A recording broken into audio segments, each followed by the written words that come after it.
All righty. Well, we made it through all that nonsense. All right, now we're going to go ahead and actually route. I know you saw me route with RipNG. It's not part of the CCNA 200-301, but you saw how simple that was. Okay. So now we're actually going to start routing. One of the things that you're going to see here is default routes. We all know what default routes is, or gateway of last resort, right? There's no match in the routing table for the destination network. It just sends it out to either it goes out your exit interface or the next router's hop address. But pay close attention when I'm doing it inside the lab, because packet tracer is special. All right. Then we'll go into actual static routes. I'll show you how to create a static route, and we'll look at the routing table, and we'll actually change the administrative distance as well. All right. Now, in your book, it tells you that when you're creating a static route, not only can you put not only are you going to put the destination, IP route, destination network, the prefix length. You can either put the exit interface, but again, that's special in the packet tracer, or the next router's hop address. But the book says you can also put your neighbor's link local address. Why that is, I do not know. I can only assume, okay, that zone ID, like Microsoft uses, if you're a multi-home computer, it uses a zone ID because in each interface of your router or your computer, for every interface you have, that link local will be there, whether you have an IP address assigned to it or not. So that would be the only reason I can think of that you in an actual static network route. You're not only going to put the destination network, the destination prefix, the next router's hop address, and on top of that, you're going to go ahead and put the link local address. I'm not. Okay, so, but we'll talk about it inside the lab, and I'll show you what the packet tracer will be capable of or not. And again, the focus in IPV6, this section, is to be comfortable with IPV6. All right, that's pretty much about it. Because one of the things we'll configure here in the routing in IPv6, and again, just showing you how to enable it, is OSPF version 3, which in volume 2, it's OSPF version 2, the one we always knew, okay? But we'll get into detail when I start doing volume 2, all right? But again, pay attention, pay close attention, mimic the lab, pause, whatever you need to do, all right, to make sure you get the right numbers and you see what's going on, all right? There'll be a lot of question marking going on, so you can see exactly what the packet tracer is capable of doing. So if you're using GNS3, you're using Eve, you're using Virl, live equipment, great. You have an actual iOS. But again, make sure you have a up-to-date iOS, okay? So you're able to do all the commands that the book states. And remember, I've told you plenty of times, I'll probably continue to tell you plenty of times, to register your Cisco Press books online, all right, on the ciscopress.com site, so you can go ahead and get the additional information, all right, and additional, stuff for you to study. Cool? Now said, I'll see you inside the lab. Welcome back, everybody. Now we're going to get into the routing in IPv6. Now, one of the things that you need to understand with this new certification, the 200-301. I always forget. The 200-301, it's that the routing, it's going to be static default routes. It's going to be static routes, and it's going to be OSPF. Okay. Now, as I told you in previous lectures, I'll have a bonus section with stuff that is not covered in the book, just in case you want to know it. Okay, if you're new to the Cisco realm, so something that you should know, in my personal opinion, something you should know. So I'm going to go ahead and put it in there in the bonus section if you choose to look at it. But for certification purposes, everything is static default for IPv6. and static actual network, what they call it now, network static routes for routing. And as far as OSPF, it's not even IPv6, is IPv4. But I'm still going to go ahead and show you how to do IPv4 here. I'm going to show you how to do OSPF here, since we're talking about routing in IPv6. Now, as you can see, that normally I don't do this. All right, we discussed about the FC, and some people in the internet out there, they have it wrong. All right, it's just FC. Even that one PDF file that I showed you, FD is not there. Well, FD is a unique local address, right? It has a prefix length of an 8, /8. But we're going to be using a /64, which means that these first 3 sections, fields, parts, whatever you want to call it, okay? These 3 fields, these 3 sections, they're always going to be the same. The only thing that's going to change is the subnetting field, right? Which I'm doing the easy subnetting that Cisco does, or that the author does, sorry. It's the opinions of the author, not Cisco. 1,000 and 2,000, okay? So if you look at my PC here, and we go to the desktop, you see that I have here FD005600, DAD 1000, and then 1. And that's my out of the 15 quintillion is 0001. Okay, that's why it's all truncated right there. And then 64, and then my gateway is F. All right, making things really simple. All right, and that's these 2. So this is 1, this is 2. And then here it'll be the same thing. There's a server. Okay. Doesn't mean it changes anything. It's still 1 and F, and we're using 64, but this time we're using a 2000 instead of a 1000. No big deal. So then we didn't do anything on the switch. Nothing. Switch is blank. No configuration on the switch. It's just a pass through. That's all it is.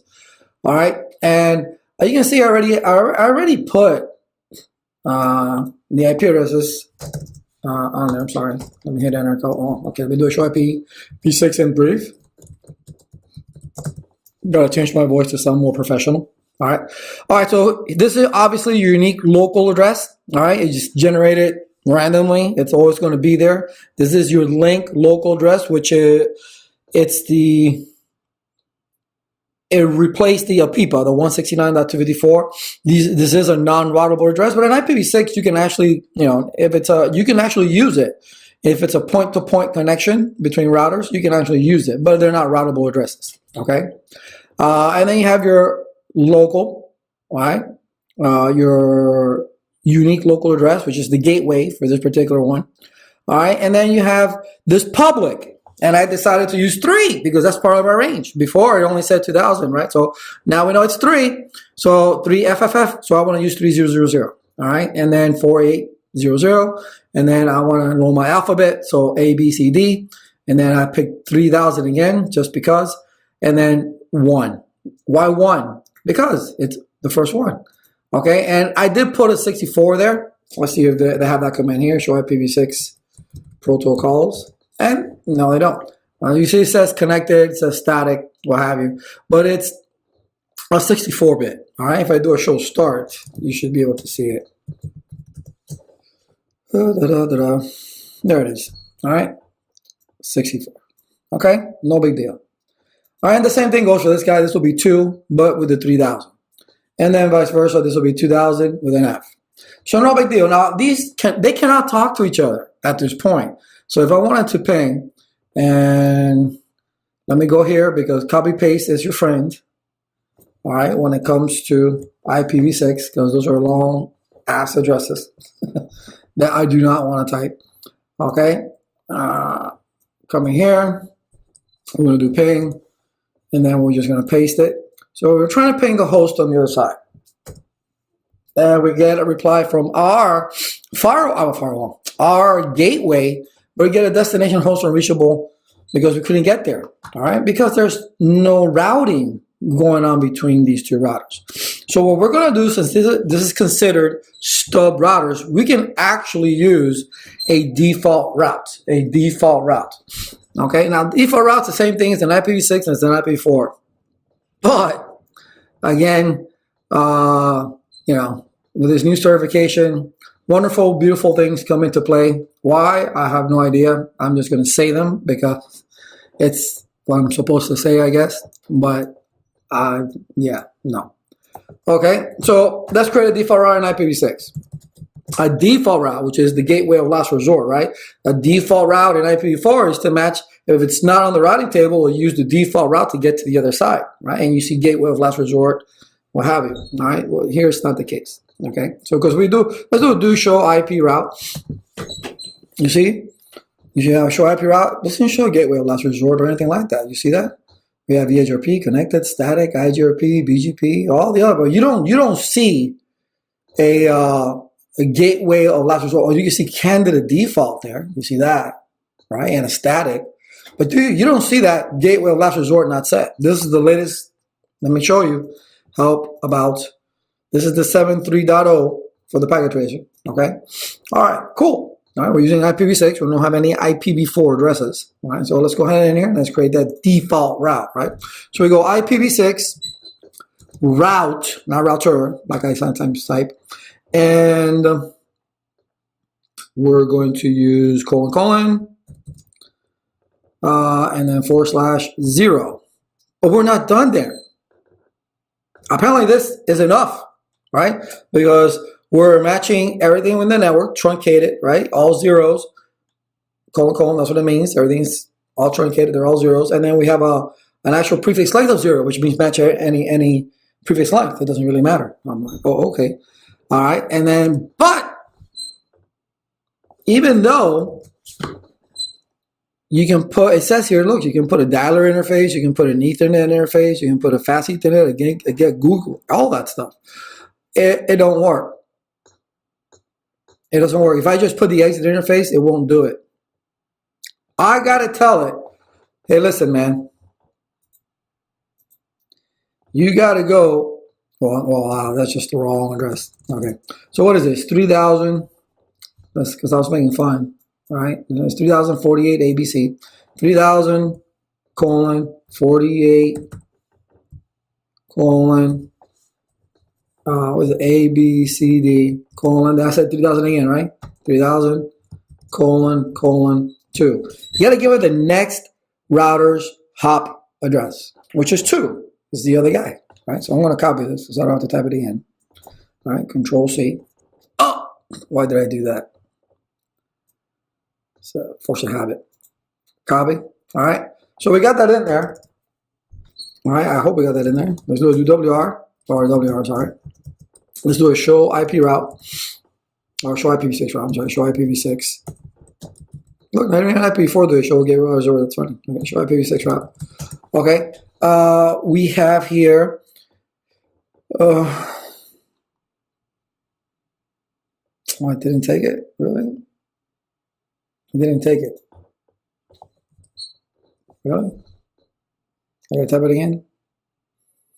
3000. Right? Okay. Here's the actual address. Here's the network. Here's network. Here's the actual address. All right, so I didn't take it. Okay, let me type it in again. Let me see. Hold on. I really don't want to type that in. That's how lazy. Show IPv6 route. Yeah, I didn't take it. Okay. Config T.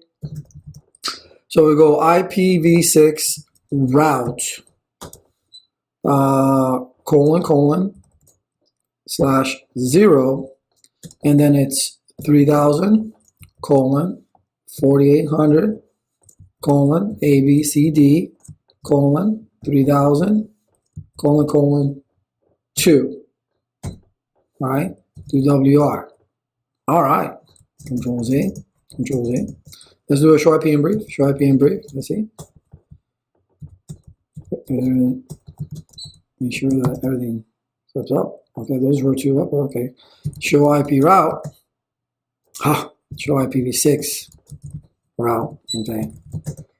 Okay, now I took it. There it is. So even though that we have the asterisk, or we had the asterisk, IPv6, so we got connected, we got static, RIP. Oh, there is no candidate default. Because I must have done show IP route and looked at the IPv4 routing table. and it had that candidate default, but here in IPv6 there is no candidate default. So here's your static route, your static default route, okay? And since you're using the next router's hop address, that's why you have that 1 there, all right? And match everything, right? I'm not being specific here, match everything, but here's where it's going to. Okay, so we gotta do the same thing to the other guy, right? To the next one over. So I'm gonna come here, I'm gonna copy this again, all right? Go to this guy.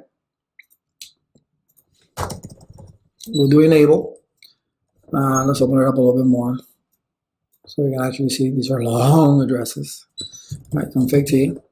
And then IPv6 route //0, and then I'm going to paste. But this time it's 1 because we're going the other direction.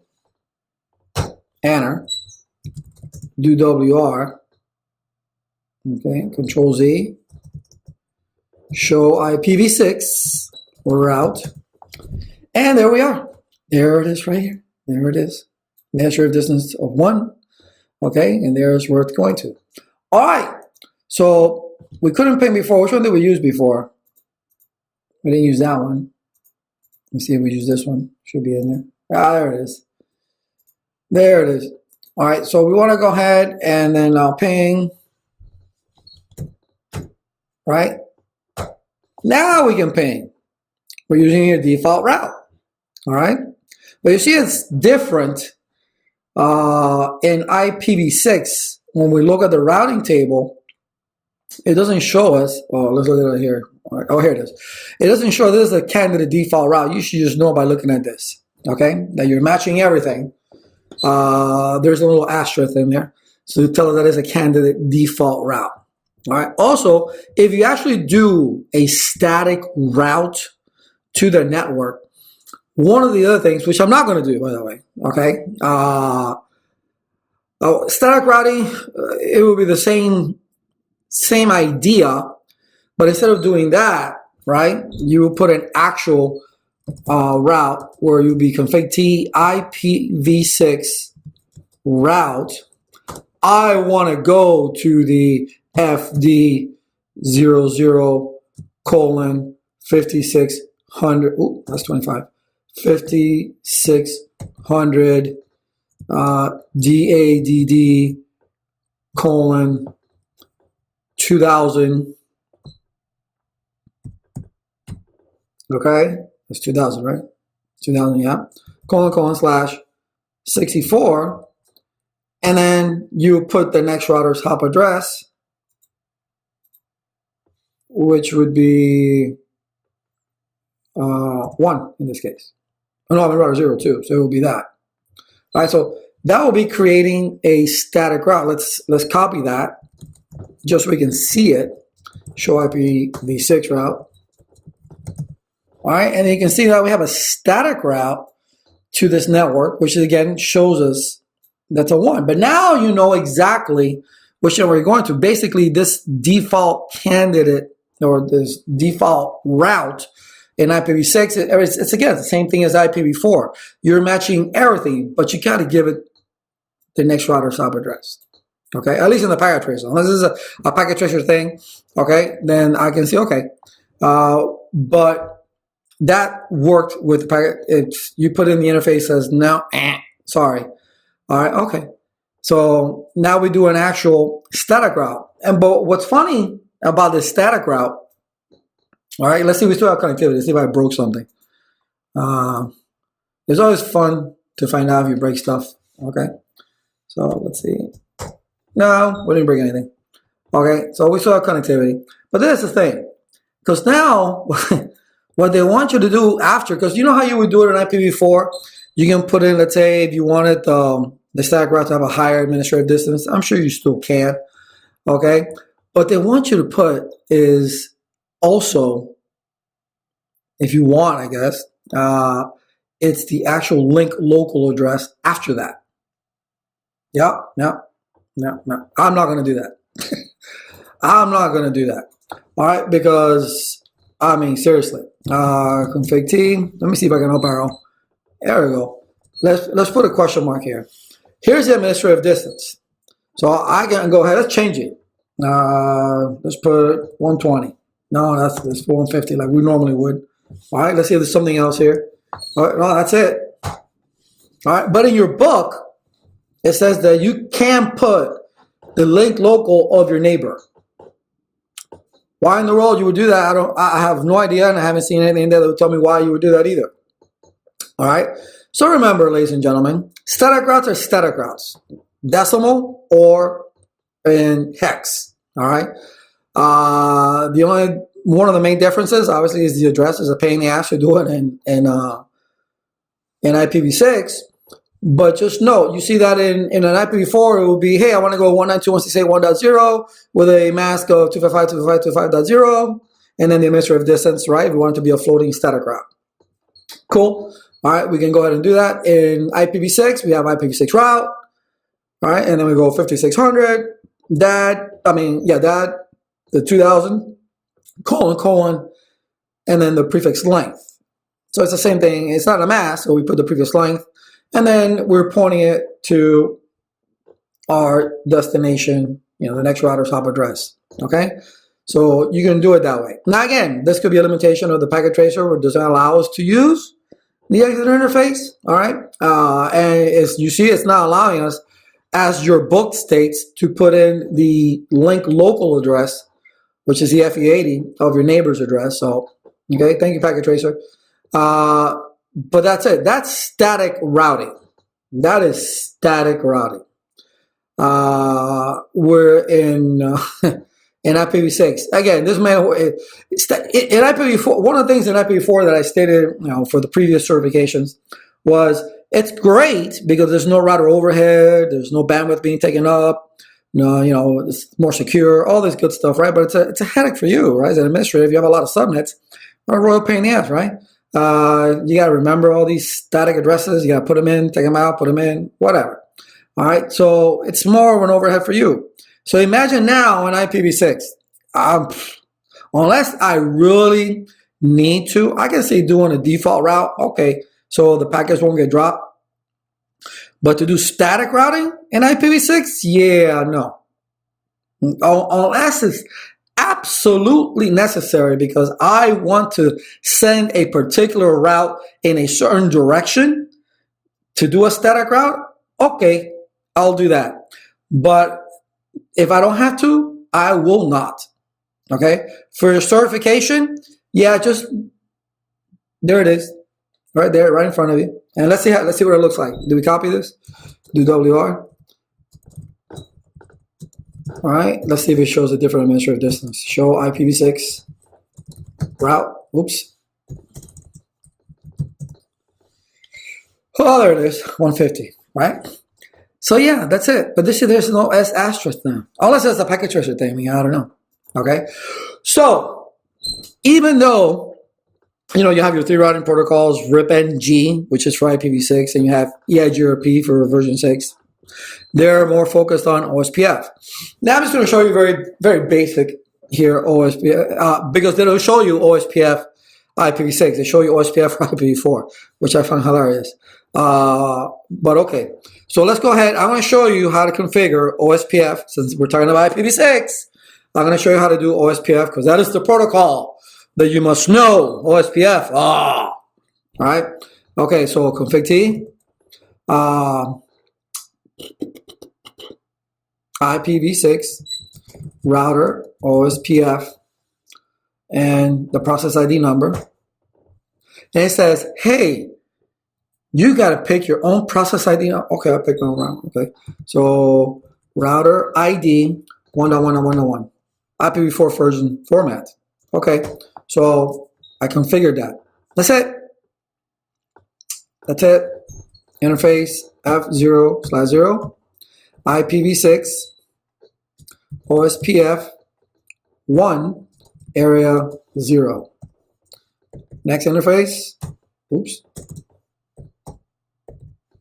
IPv6 OSPF 1. That's the process area 0. WR. Cool. And because the static route is 150, and I don't have a static route here, so it's a default. Okay, remember this one is just a default, so that shouldn't matter. So I'm going to do config T, and I'm going to go IPv6 route OSPF1. Oh, oops, route. Well, IPv6. Well, let me tell you, IPv6 router OSPF1. Okay, remember this is a local. It's still a local process. I can put 2, 3, 4, 5, 6, whateve. It doesn't really matter. But I use just one, so I don't have to keep remembering which number I put, which process I'm using. So I got to pick a router ID. Okay, router ID 2.2.2.2 IP version 4 format. All right, and then I'm going to exit out of here and to go interface F0/0. I'm going to go IPv6 OSPF1 area 0, and then up, up, there you go, and then there. So the full loading is important. All right, let's see. All right, let's take a look at it. Show IPv6 route now. Hey, look. Now we know about that now. Right? I'm in the second router, so I should be able to ping that, right? So, and now it's, here on this router, it's only a static default route. All right, but I do have an entry. See, oh, I'm learning about that one. Okay, about the other one. And on this one, so you got the adjacency. Neighbor adjacency. Show IP route, I like saying that. I'll show IPv6 route. All right. And then we have here, we're learning about the 2000. Oh, cool. All right. Since this one was already pinging that way, let's just use this one. So we'll have to type that in. All right. So up arrow. Hey, and we have a ping. So that's it. That's all there's to it. Now, this is IPv6, okay? IPv6. When we get to volume 2, is for OSPF, it'll be IP version 4. All right? And we'll go into deep waters with IP version, or with OSPF, you know, multiple area, multi-area OSPF and DR and BDR and all that good stuff, all right, with OSPF. But for volume 1, since I'm in the IPv6 section, this is really just teaching you about, introduction to IPv6 and, subnetting and real subnetting in IPv6, and then the different types of IPv6 addresses that you can use. Now you know that you can use FD as well, which is a different prefix length, which is 8, but you can use 64. You can use, because their main thing, remember, their main thing is their first 3 sections. You have the IANA, then you have your ISP, then it's the company DAD, and then it's your subnet. All right, so that's the main thing. Oh, and I want to rectify, and then you can use the public addressing up here. I'm using a 3, and then you can do default routes, which we did at the beginning. And then I went ahead and showed you how to create a static, an actual static route. Okay, showing, hey, I want to go to that network that has that prefix length, next router's hop address, and we even changed the administrative distance on there. And then since it was IPv6, OSPF is the routing protocol of the gods. I went ahead and showed you how to do OSPF basic, OSPF connectivity across. But one thing I want to talk about also, which I made a mistake in the previous lecture, all right, was in the incrementation here. Because this is correct. This is correct. Everything here was fine. We're incrementing by the 4. You see in the second position by 4. That's why it was 4.8C. I made a mistake here. I don't know why, but I want to rectify that now. So you're saying, so when you guys look at this, don't tell me, hey, in this lecture you made a mistake. Yes, I did. Okay. Yes, I did make a mistake. Okay. It's 4.8C. Then if you increment again, 4 plus 12 is 16. This is 1. Then resets to 0, then it's 4.8C, okay, or 4, and then 4 again is 12, and that's C, and then, well, then this is wrong again here, all right, that's 1, there you go, 1C, let me change this again, so it's 1C, you see CZ here, then so this would be, now this would be 2000, right, and then 24, 00, and then 2800, and then you increment again, then it's 3000. Okay, so let's look at it again. Incremented by 4. 4 and 4 is 8. 8 and 4 is 12, which is C. 4 and 12 is 16, which is goes over 15, so that's 1,000. Then we go 0, 4, 8, 12, and 4, that's 16, increments to 2, 4, 8, oh, sorry, you see? C, you see? Easy to make. This is why in IPV6, it's really looking for this right here, okay? Because you have 15 quintillion IP addresses per each one of those subnets. You're not going to have a duplicate address, okay? You're not. It's not going to happen, all right? Especially if you're using EUI64 for everything, all right? So that's not going to happen, all right? So, but I just wanted to rectify that because, look, I went kind of wrong here, all right? So once you get to C, if you increment again, that's 4, then that will be 4,000, right? This here will be 4,000, and then you keep going. All right, if you wanted to. But we only need what? 1, 2, 3, 4, 5, 6. Okay, 1, 2, 3, 4, 5, 6, 7, 8, 9, 10, 11. And then you can keep going, 12, 13, 14, whatever it may lead to. But that is the incrementation. You got to get to 1C. You got to get to 2. So I did it again. You got to get to 2C, all right, before this becomes 3. You see how easy it is to make a mistake when it comes to this? Is because we're incrementing by 4 on the second position. This is it. Because here's 0, 400, 0, 800, 0, C, then 1,000, 4, 8C, and 0. Okay?